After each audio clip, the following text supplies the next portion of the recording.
The recycled air tasted like copper and ash as Soren Blackwood adjusted his respirator, scanning the twisted corridor of Station Echo 7 through cracked goggles. 15 years of scavenging had taught him that the best salvage often hid in the most dangerous places, but something about this derelict station made his skin crawl. Just another quick sweep, he muttered, checking the oxygen indicator on his wrist display. The green numbers blinked back reassuringly, 3 hours of breathable air left, more than enough time to search this section and get back to his ship. The station's emergency lights still functioned, casting everything in a sickly red glow that made the shadows deeper, more threatening. His boots crunched over broken glass and fragments of plastic as he moved deeper into the station's medical wing. These places usually held the best tech if you could stomach what you found inside them. A sound stopped him mid-step, something soft like fabric brushing against metal. He killed his helmet lamp immediately, pressing himself against a wall. Years of survival instinct screamed at him to retreat, but curiosity won out. The sound came again, followed by what might have been a whimper. Soren drew his pulse pistol, holding it ready but pointed down. "Hello," he called out, immediately cursing himself for breaking the first rule of scavenging: never announce your presence. Silence answered him, but now he could see something moving in the darkness ahead. A shadow within shadows, small and quick, disappearing around a corner. He followed, weapon ready, moving as quietly as his environmental suit would allow. The corridor opened into what had once been a recovery ward. Beds lay scattered like broken toys, most of them covered in a fine layer of metallic dust. That's when he saw it, a flutter of movement under one of the overturned gurneys. Soren approached slowly, pulse pistol still at the ready. "I'm not going to hurt you," he said, trying to keep his voice gentle despite the respirator's metallic distortion. "You can come out." Two eyes peered back at him from the darkness, luminescent purple, with no pupils or whites.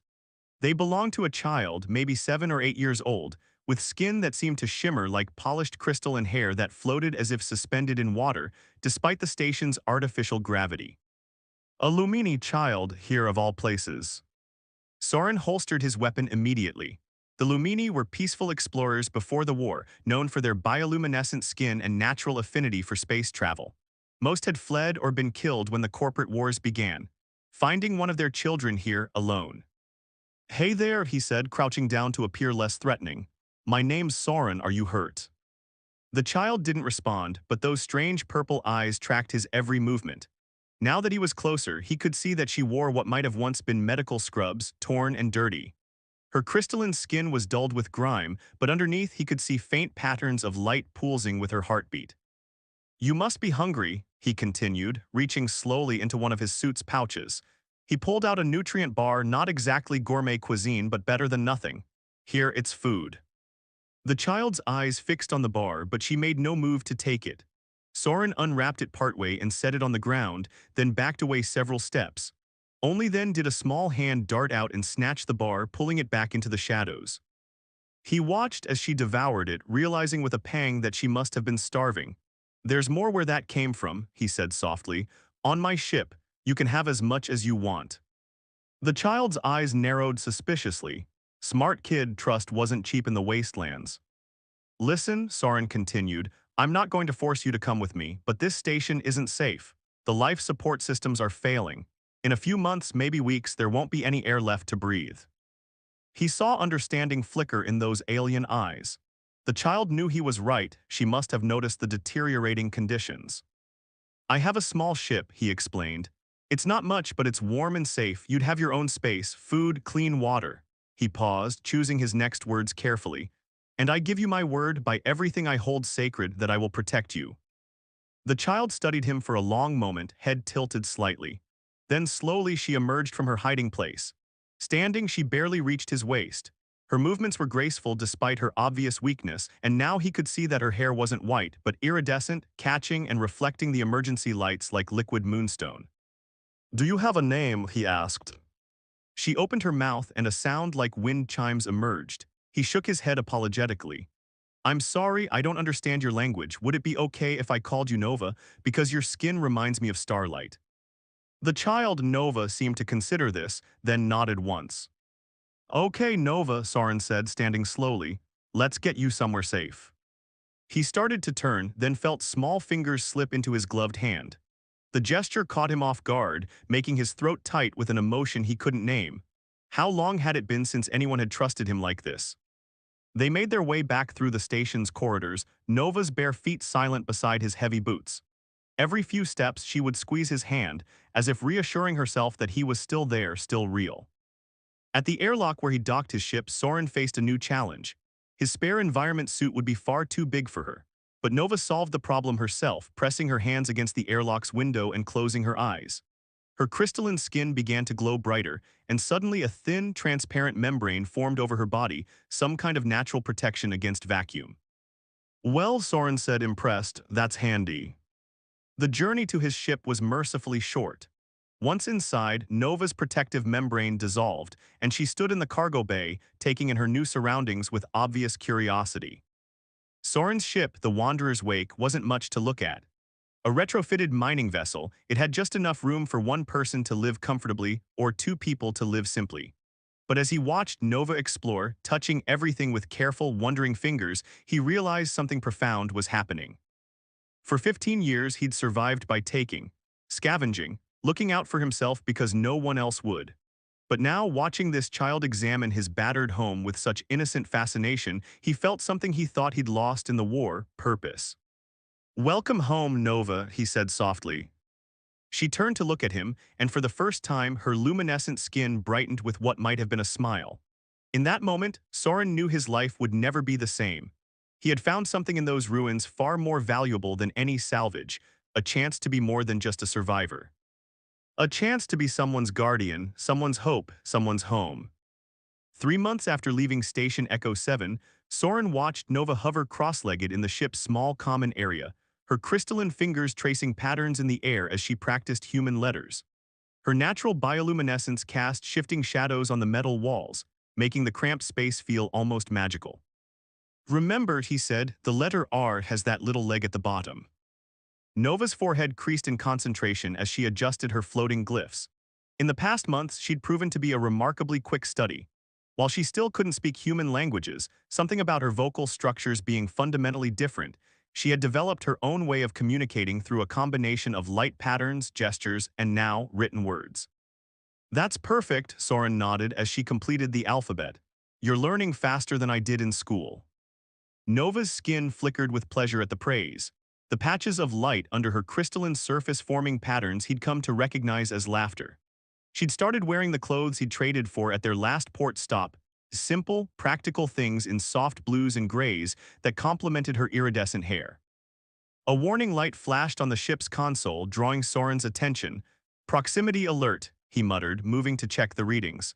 "Looks like we've got company in the debris field." They were skirting the edge of the Meridian Wastes, a massive stretch of space littered with the remains of ships and stations destroyed during the corporate wars.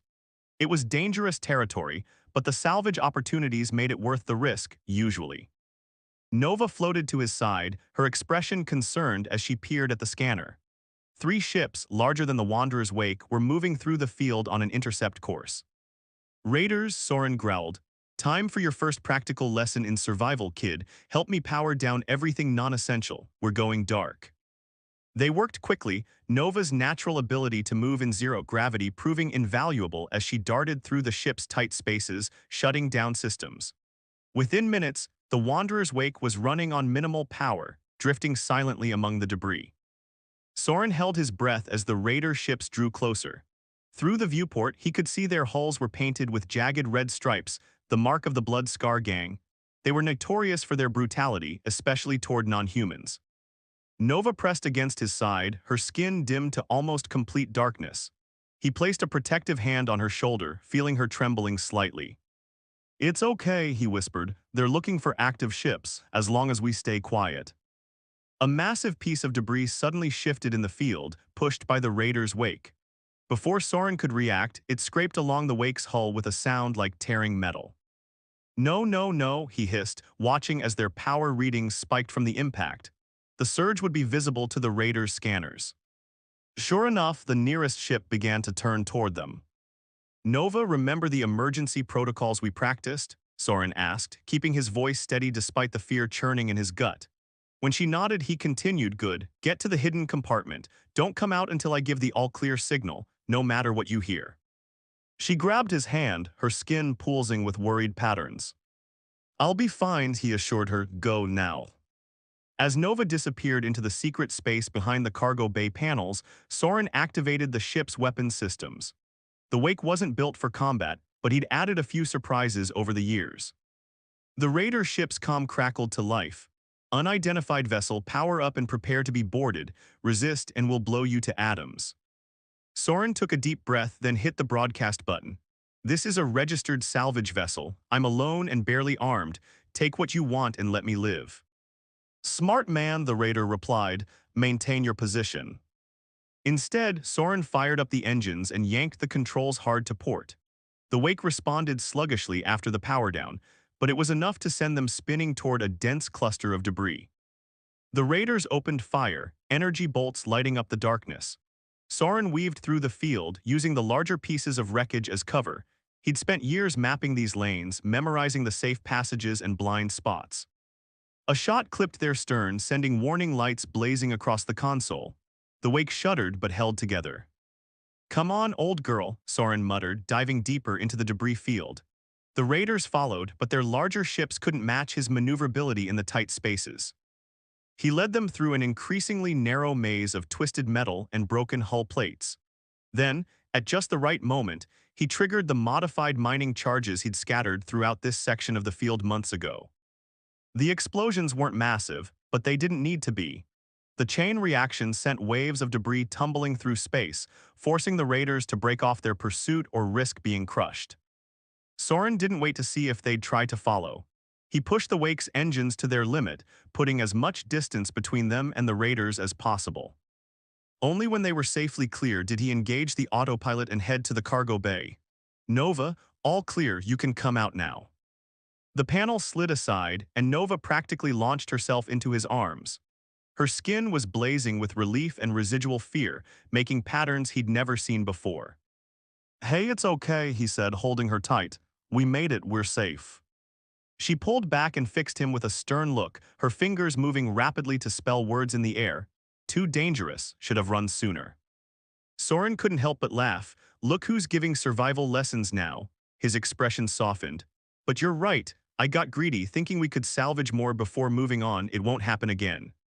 Nova nodded, apparently satisfied with his admission. Then she spelled out another message. Teach me to fly. What? Teach me to fly, she repeated more insistently. Need to help, need to learn. Soren considered her request. She was young, but she'd just proved she could keep a cool head in a crisis.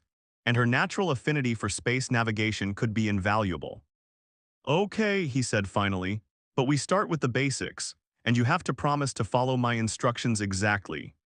Nova's skin lit up with joy and she threw her arms around him again. As he hugged her back, Soren realized something had shifted between them. She wasn't just a child he'd rescued anymore, she was becoming a partner, a student, maybe even family. The thought should have terrified him. Instead, it felt right, like a piece of himself he didn't know was missing had finally clicked into place.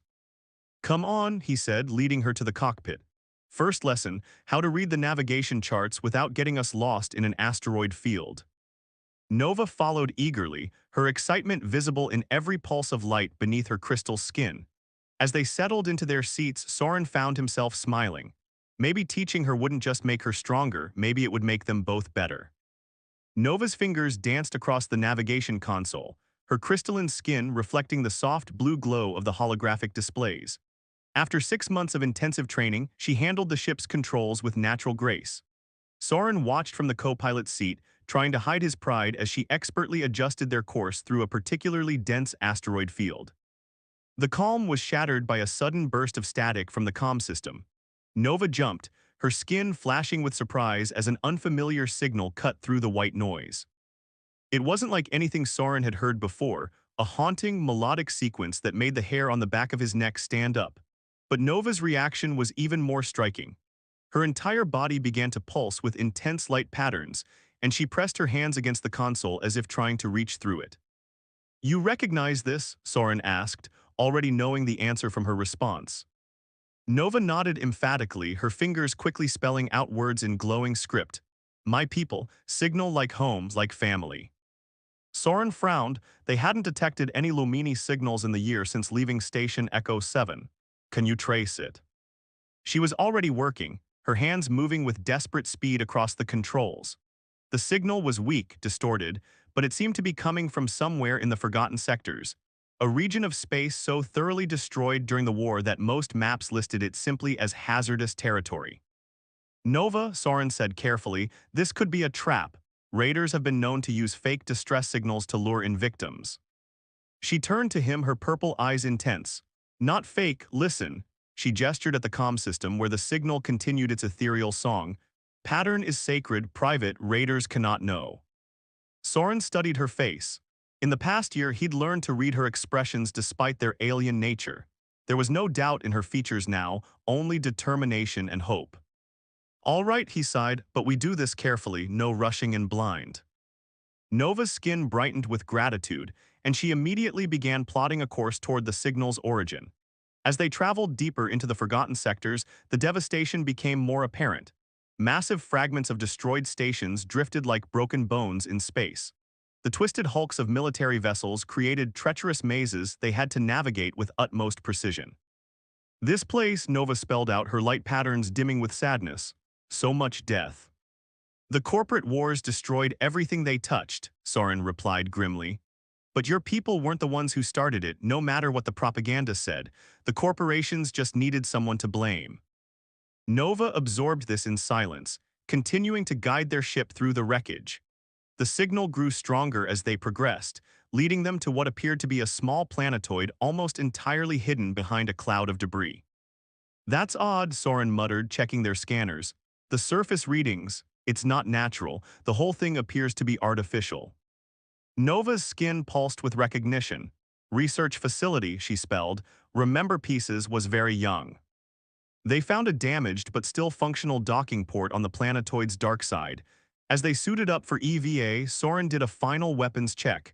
Stay close to me, he instructed. At the first sign of trouble we retreat, agreed. Nova nodded, generating her natural vacuum membrane. Together, they made their way through the airlock and into the facility. The interior was cold and dark, emergency lights providing only the faintest illumination. But Nova's bioluminescence lit their way, casting a soft glow that revealed corridors remarkably intact despite years of abandonment. They found the first body in what appeared to be a security station, a human skeleton still seated at their post. Nova's light dimmed respectfully as they passed. The life support must have failed suddenly, Soren observed. No signs of violence or evacuation panic. They continued deeper into the facility, following both the signal and Nova's increasingly confident steps.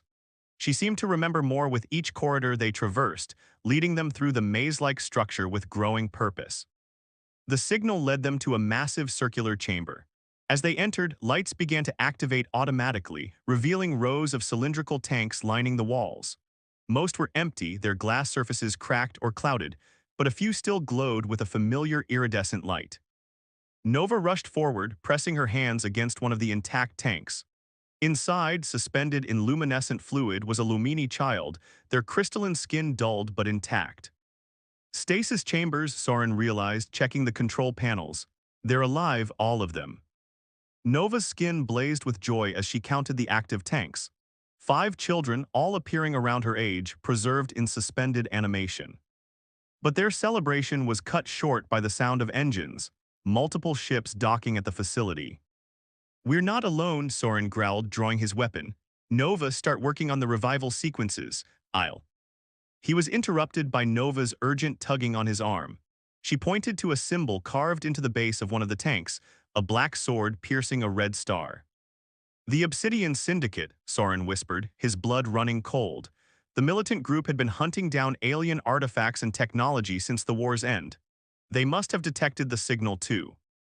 Nova's skin pulsed with determination as she spelled out, "Cannot leave them." We won't, Soren promised, already formulating a plan. But we need to be smart about this. How long to revive them safely? Hours, Nova indicated, her frustration visible in her light patterns. Then we'll have to move them. The tanks look modular, designed for transport, if we can get them back to the wake. Heavy footsteps echoed from the corridor outside. Nova pressed herself against the tank containing one of her suspended kin, her skin almost white with protective fury. Soren positioned himself between her and the entrance, his pulse pistol ready. "Whatever happens," he said softly, "I won't let them take any of you." Nova's hand found his shoulder, squeezing gently. In that touch was a year of trust, of family forged in the void of space. Together they faced the entrance, ready to defend their discovery. The footsteps grew closer and Soren's finger tightened on the trigger. He'd survived the corporate wars, lived through countless raids and firefights. But this time he wasn't fighting for just survival. He was fighting for hope, for family, for a future where children like Nova wouldn't have to hide in the shadows of humanity's mistakes. The first Syndicate soldier appeared in the doorway, and the chamber erupted into chaos. The first shot from Soren's pulse pistol caught the Syndicate soldier in the shoulder, sending them stumbling backward. "Nova, start disconnecting the stasis pods. I'll hold them off."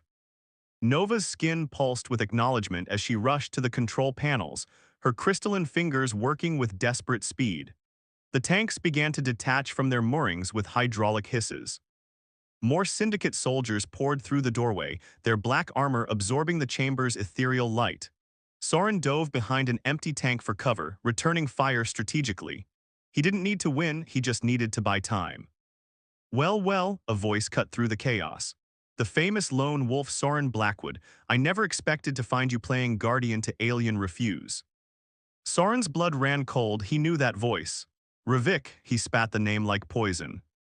A tall figure in ornate combat armor stepped through the smoke, his helmet's red visor gleaming. "The years haven't made you any less foolish, old friend, still trying to save everyone except yourself." "Better than selling my soul to the highest bidder," Soren replied, trying to keep Ravik's attention away from Nova's activities. "The war's over, Ravik, let the hatred die." "The war never ended," Ravik's voice hardened. "It just changed forms. These creatures, these Lumini, they're not innocent victims. They're weapons waiting to be used, and the Syndicate will ensure they serve humanity's interests." Nova had managed to disconnect 3 of the pods, but the noise had drawn attention. A soldier spotted her and raised their weapon. Soren didn't hesitate. He broke from cover, firing rapidly to draw their fire. A shot caught him in the leg, sending him sprawling, but his distraction worked. Nova finished disconnecting the 4th pod. "Touching," Ravik laughed. "You always did have a weakness for lost causes." He raised his hand, signaling his soldiers to hold their fire. "I'm feeling generous, Blackwood. Leave now with your little pet and we'll call it even. The other specimens stay with us." Nova's skin flashed with fury at his words. The final pod disconnected with a loud clang. "Counteroffer," Soren grimaced, pulling himself up. "You leave now, and I don't activate the demolition charges I planted on our way in." Ravik's helmet tilted. "You're bluffing." "Am I?" Soren pressed a button on his wrist computer. Warning klaxons began to blare throughout the facility. "3 minutes until this whole place collapses. Your choice, old friend." Chaos erupted as Syndicate soldiers began to retreat, their disciplined formation breaking down at the threat of being buried in space. Ravik stood his ground, his visor fixed on Soren. "This isn't over," he promised. "It never is," Soren replied. Only when the last soldier had fled did Soren allow himself a small smile. "Nova, please tell me you've figured out how we're moving these pods." Her skin brightened as she pressed her hands against the nearest pod. To Soren's amazement, all 5 pods began to float, guided by some invisible force. "Lumini technology," he realized. "The pods are designed to respond to your people's bioenergy." They moved as quickly as Nova could manage, retracing their steps through the facility. The pods floated in formation behind her like a string of ethereal pearls. Soren limped alongside, keeping watch for any Syndicate soldiers who might have stayed behind. They reached the Wanderer's wake with seconds to spare. As they lifted off, the facility began to collapse, not from demolition charges, which had been a bluff, but from the strain of their pod extraction on its ancient support systems. "Brilliant timing," Soren commented as they accelerated away. "But we're not safe yet. The Syndicate ships." Nova's fingers flew across the controls, and suddenly the Wake's engines hummed with a new resonance. The stasis pods in the cargo hold began to glow brighter. "What are you doing?" She spelled out her response. "Pods have power, clean energy, connecting to ship." The Wake's speed doubled, then tripled, leaving the Syndicate vessels far behind.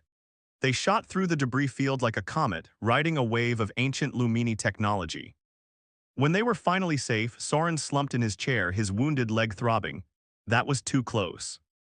Nova left her pilot's seat to examine his injury, her skin pulsing with concern. "I'm fine," he assured her, "but we need to find somewhere safe, somewhere we can revive the others and protect them from the Syndicate." Nova's response surprised him.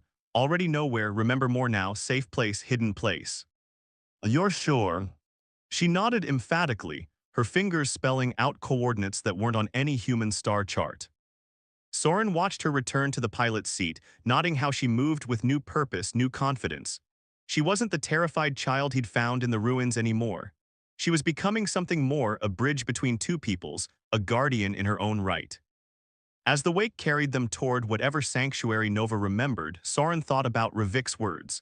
The war had never really ended, but maybe its legacy didn't have to be endless hatred. Maybe, just maybe, it could also birth something new. Something like hope.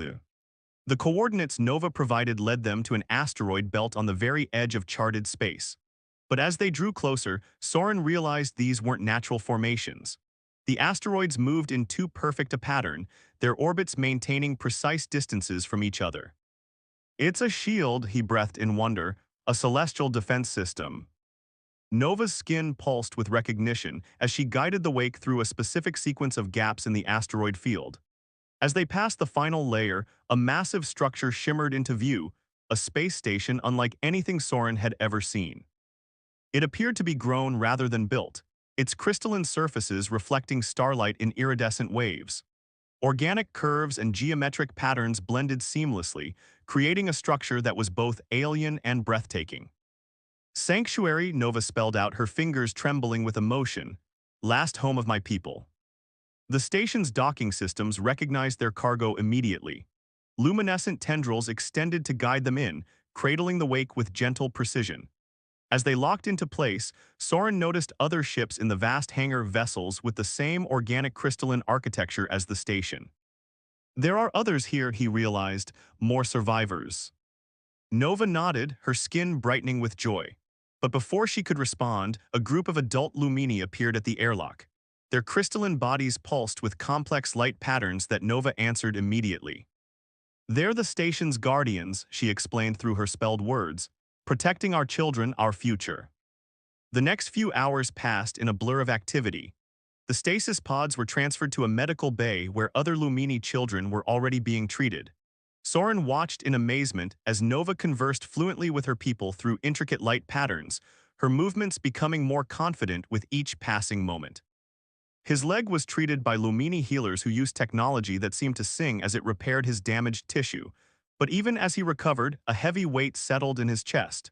Nova belonged here with her people. She had a chance to reclaim her heritage, her culture. And he. "You're planning to leave," Nova's spelled words interrupted his thoughts. She stood in the doorway of his recovery room, her purple eyes intense. Soren sighed. "You're home, Nova. You have a chance at a real life here with your people." Her skin flashed with anger. "You are my people too," she spelled emphatically. "Family, not just blood, family is choice." "The Syndicate won't stop hunting," he argued. "As long as I'm here, I put everyone at risk." "Then we fight," came her response. "Together, always together." Before he could protest further, one of the elder Lumini entered the room. The Guardian's skin pulsed with formal patterns as they approached Soren. Nova translated, "They know who you are, what you did in war, fighting against those who blamed us, protecting innocence, now protecting me." She paused, her own skin brightening. "They offer you place here, as guardian, as teacher." "What?" Soren looked between them in shock. "Sanctuary needs defenders," Nova continued translating. "Those who understand both worlds. Human children here too, orphans, refugees, need someone to guide them, to show them path between stars." The elder Lumini stretched out a crystalline hand, offering what appeared to be a crystal similar to those embedded in their own skin. "Bondstone," Nova explained. "Accept and you become part of Sanctuary, part of us." Soren stared at the crystal, his mind racing. What about the Syndicate? Ravik won't stop. The elder's skin pulsed again, and Nova's translation came with a hint of amusement. "Let them try. Sanctuary has protected our children for generations. Now it protects all children who need home." Looking at the offered crystal, Soren thought about his life before finding Nova, the endless wandering, the hollow victories of survival. Then he thought about the past year, teaching Nova to fly, watching her grow, feeling for the first time in decades that he was part of something larger than himself. He reached out and took the crystal. The moment his fingers touched it, warmth spread through his body, and he could suddenly sense the vast network of life pulsing through the station. Not just Lumini, but humans too, children of both species learning, growing, healing together.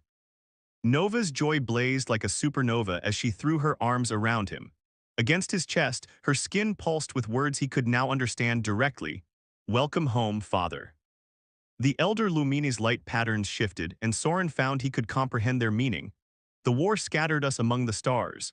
But perhaps that scattering was also a seeding. From its ashes, something new grows, something stronger. Through the medical bay's window, Soren watched the asteroid shield continuing its eternal dance. Each rock caught the light differently, creating a symphony of reflected starlight. Like the station itself, it was both protection and promise, a reminder that even in the darkest corners of space, hope could take root and flourish. Nova took his hand, her fingers intertwining with his. Together, they stood at the threshold of a new chapter, not just survivors anymore, but builders, teachers, guardians of a future where the boundaries between species blurred and old hatreds faded like distant stars. The sanctuary's crystalline walls hummed with ancient power, and Soren finally understood what Nova had known all along. Home wasn't a place or a people. It was a choice made new each day to stand together against the darkness, to protect, to nurture, to grow. To love.